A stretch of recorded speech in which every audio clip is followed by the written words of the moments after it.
तेलंगाना प्रदेश Congress committee के सदर रेवंत रेड्डी ने कहा है कि हाथ से हाथ जोड़ो यात्रा 6 फरवरी को तेलंगाना में शुरू होगी। उन्होंने हफ्ते को गांधी भवन में मीडिया से बात की।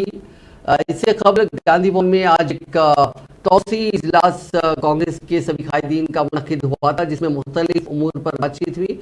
रेवंत रेड्डी ने बाद प्रेस कॉन्फ्रेंस करते हुए बताया कि हाथ से हाथ जोड़ो यात्रा 6 फरवरी को शुरू होगी और 60 दिन तक जारी रहेगी।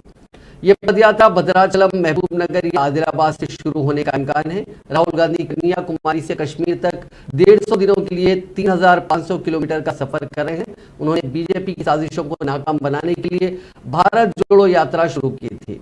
रेवंत रेड्डी ने कहा कि हाथ से हाथ जोड़ो यात्रा, भारत जोड़ो यात्रा का पैगाम हर दिल तक पहुंचाने की कोशिश होगी। दरहकीकत हम राहुल गांधी की यात्रा कश्मीर में खत्म होने के बाद 26 जनवरी को तेलंगाना में यात्रा शुरू करना चाहते थे, लेकिन सिक्योरिटी वजूहात का हवाला देते हुए बीजेपी ने राहुल गांधी को 26 जनवरी को कश्मीर में कौमी परचम लहराने से रोकने की साजिश की है। राहुल ने किसी भी कीमत पर कश्मीर में परचम लहराने का फैसला किया है। राहुल गांधी इस महीने की 30 तारीख को कश्मीर में कौमी परचम लहराएंगे।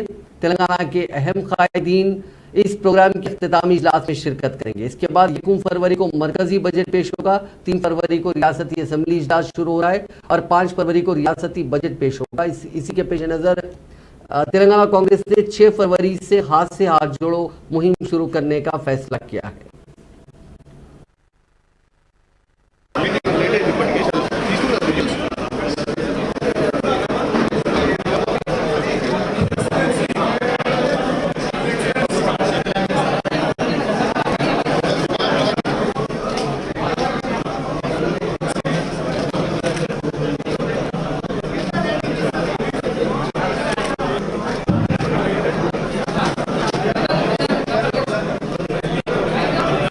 అధికారాన్ని పదిలం చేసుకోవాలని ప్రయత్నం చేస్తున్న భారతీయ జనతా పార్టీ కుట్రలను తిప్పికొట్టడానికి 140 కోట్ల భారతీయులకు నమ్మకం, విశ్వాసం